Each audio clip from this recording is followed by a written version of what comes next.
Pemirsa, Ketua Umum Partai Demokrat Agus Harimurti Yudhoyono siang tadi mengumpulkan seluruh pengurus DPP Partai Demokrat untuk menyikapi dinamika politik usai munculnya duet Anies Baswedan dan Muhaimin Iskandar. Dalam pertemuan tersebut, AHY meminta para kader ikhlas dan terus berjuang untuk menjunjung nilai-nilai demokrasi yang beretika. Putra sulung Susilo Bambang Yudhoyono ini juga mengungkapkan rasa bangga sekaligus terharu atas soliditas dan solidaritas seluruh kader Demokrat dalam menghadapi ujian dan tantangan. Ia pun menegaskan Partai Demokrat tidak akan patah oleh ganjalan politik yang dialaminya. Saya bisa memahami dan merasakan apa yang ada di hati dan pikiran para kader Demokrat. Berkecamuk, juga beraduk antara marah, kecewa, juga sedih. Ada yang memilih untuk diam, tapi tidak sedikit yang kemudian mengekspresikannya di ruang publik. Sekali lagi saya bisa merasakannya. Namun saya mengajak kita semua untuk sabar dan ikhlas menerima kenyataan ini. Pasti ada rencana Tuhan yang jauh lebih baik untuk kita semua. Mungkin saat ini kita belum tahu persis apa bentuknya. Tapi yang jelas sebagai pemimpin, sebagai Ketua Umum Partai Demokrat, saya bangga sekaligus terharu atas ketegaran, kesetiaan, soliditas, dan solidaritas seluruh kader dan simpatisan Partai Demokrat dalam menghadapi ujian dan tantangan ini. Ya pemirsa, deklarasi Anies dan Caimin sebagai bakal calon presiden dan wakil presiden mengguncang politik tanah air. Merasa dihianati oleh Anies, Demokrat menyebut pihaknya terkena prank. Sementara Nasdem sempat berniat melaporkan SBY dan sejumlah pengurus Partai Demokrat ke pihak berwajib atas ucapannya. Selain itu ada dua koalisi yang terpengaruh langsung, yakni Koalisi Perubahan dengan hengkangnya Partai Demokrat dan Koalisi Kebangkitan Indonesia Raya yang dinyatakan bubar setelah PKB berubah haluan. Bagaimana dinamika politik usai deklarasi Anies Caimin? Kita akan membahasnya bersama dengan Bung Kamhar Lakumani, Ketua Bapilu Partai Demokrat, dan juga Bung Andi Sinulingga, juru bicara Anies Baswedan. Selamat sore Bapak-bapak, apa kabar? Assalamualaikum warahmatullahi wabarakatuh. Baik, saya ingin... Bukan Ketua Bapilu ya, di Bapilu. Baik. Ketua Bapilu. Baik, saya ingin ke Bung Kamhar terlebih dahulu. Bung Kamhar, bagaimana langkah Demokrat selanjutnya usai deklarasi Anies dan Muhaimin Iskandar? Terima kasih. Jadi tadi siang Mas Ketum AHY memimpin langsung rapat pleno pengurus DPP Partai Demokrat yang selanjutnya selepas rapat pleno diadakan konferensi pers. Mas Ketum telah menyampaikan secara lugas memberikan ucapan selamat kepada Bapak Anies Baswedan sebagai capres dan Bapak Muhaimin Iskandar sebagai cawapres yang telah dideklarasikan. Tentu Mas Ketum juga tadi menyampaikan menaruh harapan semoga apa yang diikhtiarkan itu bisa terwujud. Seperti itu. Jadi ini menunjukkan jiwa besar Mas Ketum AHY, walaupun sebelumnya akhirnya Partai Demokrat berada pada pilihan untuk meninggalkan atau keluar dari koalisi perubahan karena ditinggal oleh Partai Nasdem yang menginisiasi secara sepihak masuknya PKB tanpa ada mekanisme secara bersama-sama yang telah disepakati di koalisi perubahan untuk dibicarakan dengan Partai Demokrat dan PKS, sehingga kemudian terjadi dinamika yang beberapa hari terakhir kita ketahui bersama. Baik. Kemudian Partai Demokrat memutuskan untuk keluar dari koalisi perubahan. Baik, Bung Kamhar, sebetulnya bagaimana komunikasi terakhir dengan Partai Nasdem maupun Anies Baswedan sebelum digelarnya deklarasi tersebut? Dinamika sebelum deklarasi atau di akhir kebersamaan Partai Demokrat di koalisi perubahan Itu sudah dijelaskan oleh Bang Teguh Rifki Harsha selaku Sekjen yang juga anggota tim 8 pada press release yang telah disampaikan bahwa pada tanggal 29 Agustus yang lalu Pak Surya Paloh selaku Ketua Umum Partai Nasdem berjumpa dengan Pak Muhaimin Iskandar sebagai Ketua Umum PKB yang kemudian bersepakat untuk membangun koalisi dan memasangkan antara Mas Anies Baswedan sebagai capres dan Muhaimin Iskandar sebagai cawapresnya.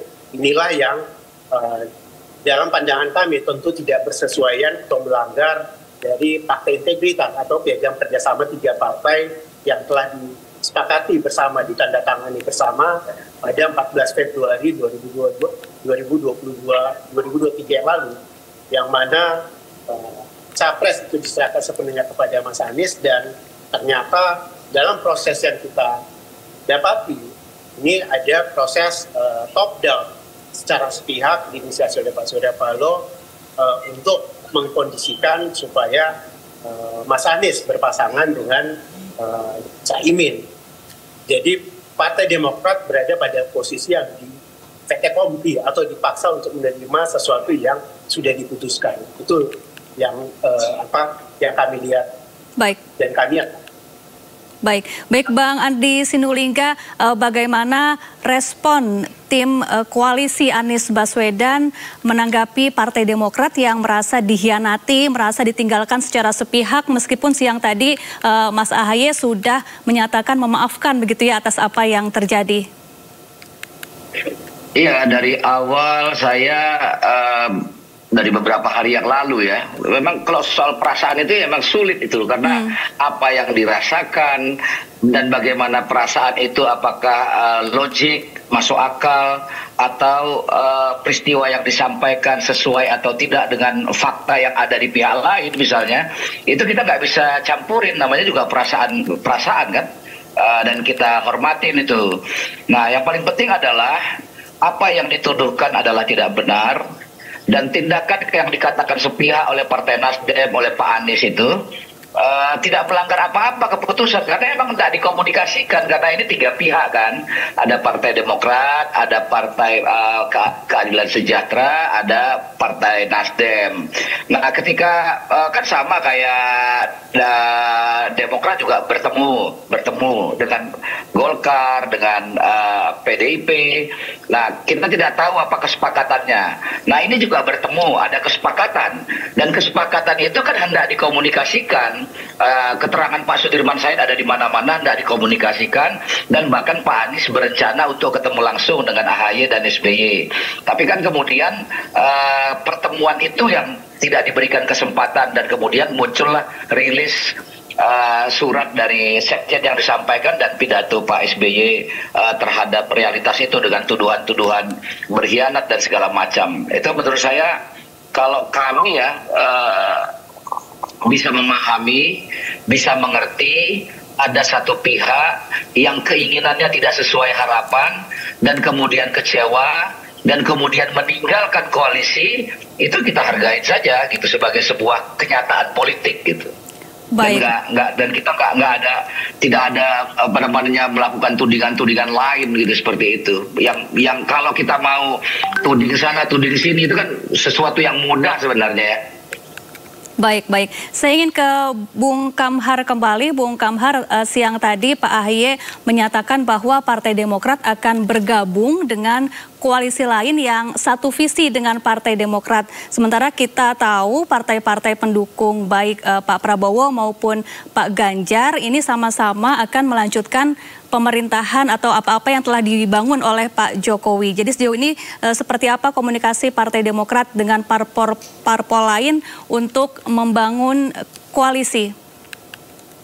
Sebelumnya saya klarifikasi dulu tadi pernyataan Andi Sinulinga. Jadi sudah jelas sebenarnya pembicaraan tentang koalisi perubahan ini sendiri. Ini prosesnya sudah lama, ada setahun lebih. Termasuk pembicaraan berdua antara Mas Anies dengan Mas Ketum AHY terkait dengan berjuang bersama untuk bahkan sudah dirilis kan ada personal note dari dari Mas Anies. Ini bukti apa lagi yang mau didustakan, baik secara tertulis maupun secara verbal yang sudah berkali-kali disampaikan. Dan rencana deklarasi ini kan sudah berkali-kali juga yang semestinya sudah dilaksanakan, namun karena ada manuver dan berbagai hal akhirnya terus mengalami penundaan. Dan akhirnya waktu juga menjawab. Kemudian deklarasi yang dilaksanakan di tanggal 2 kemarin itu kan membantah semua argumentasi yang sebelumnya coba dibangun bahwa ini nanti last minute, ini tidak boleh ketua umum partai dan lain sebagainya. Jadi itu mentah semuanya, dan justru hanya membenarkan dugaan bahwa memang sejak awal yang terbaca dari sebagian mitra koalisi ini adalah yang penting bukan AHY, itu yang dalam perjalanan kemudian terbukti. Itu yang menurut kami tidak patut, tidak etis, karena sebelumnya sudah ada kesepakatan-kesepakatan yang kita bangun bersama.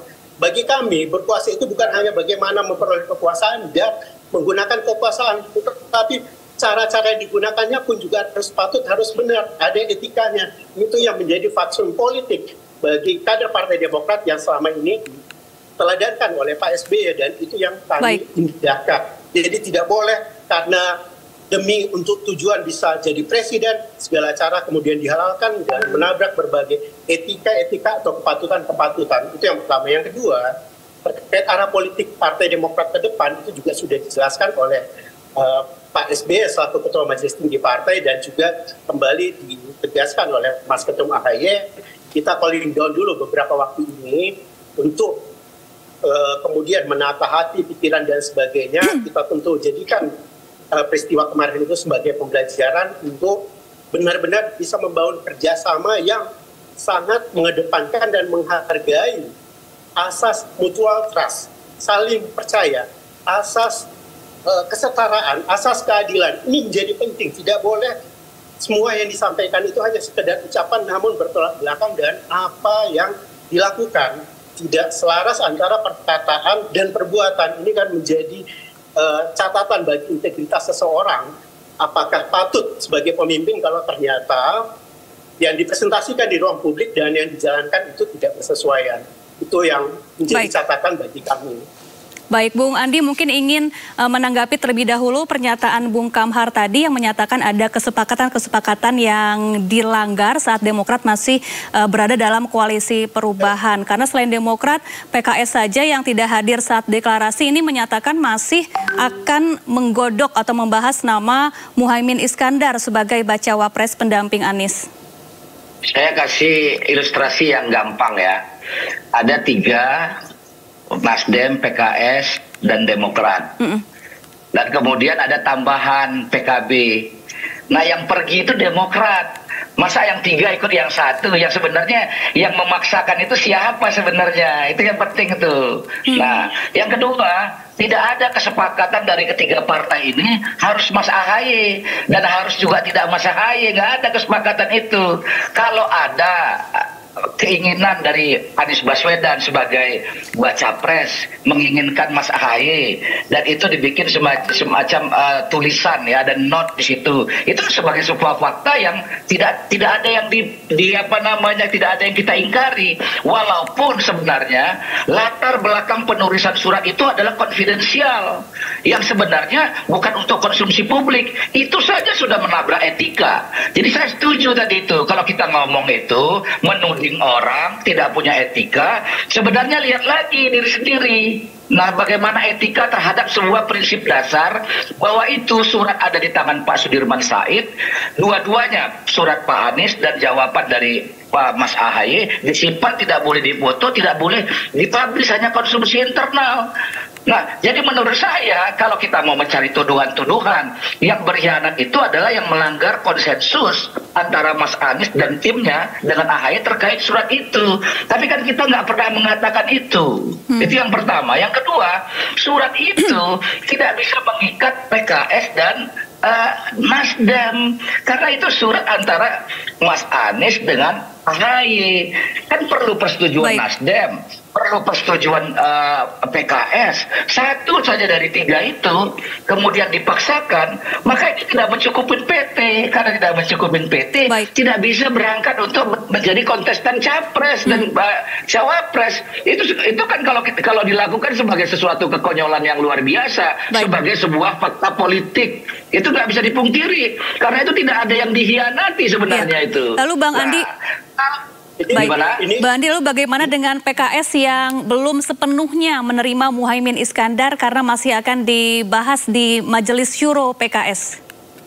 Itu partai yang benar menurut saya. Karena PKS itu mengatakan mereka sudah memutuskan Anies Baswedan sebagai capres, diputuskan dalam Majelis Syuro PKS. Itu yang pertama.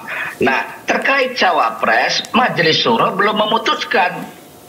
Nah, ketika ada persoalan penolakan Demokrat terhadap keputusan Mas Anies, Pak Surya Nasdem, dan PKB dengan Caimin, kemudian Demokrat menyatakan tidak lagi mendukung Anies, mencabut dukungannya dan keluar dari koalisi perubahan, PKS tetap dia pada komitmennya untuk mendukung Anies Baswedan. Tapi terkait cawapres perlu ada pembahasan lebih lanjut, dan ini adalah proses yang harus ditempuh. Mudah-mudahan dalam beberapa hari ke depan Pak Muhaimin dan PKB akan berkunjung ke PKS. Nanti kita lihat perkembangannya seperti apa. Nah, sepanjang sebenarnya semua bisa dikomunikasikan dengan baik, terbuka komunikasi. Misalnya kalau pada waktu itu juga Anies diberikan kesempatan komunikasi dengan Mas AHY dan SBY, sebenarnya kalau tidak ada pemaksaan harus AHY, sebenarnya nggak perlu sampai harus kayak begini. Kalau memang ada, kalau sepakat jalan bareng, kalau tidak sepakat ya bisa baik-baik, gitu loh. Baik, sayang sekali waktu kita terbatas. Terima kasih Bang Andi Sinulinga, juru bicara Anies Baswedan, dan juga Pak Kamhar Lakumani, Deputi Bapilo Partai Demokrat, telah bergabung bersama kami di Sindo Sore.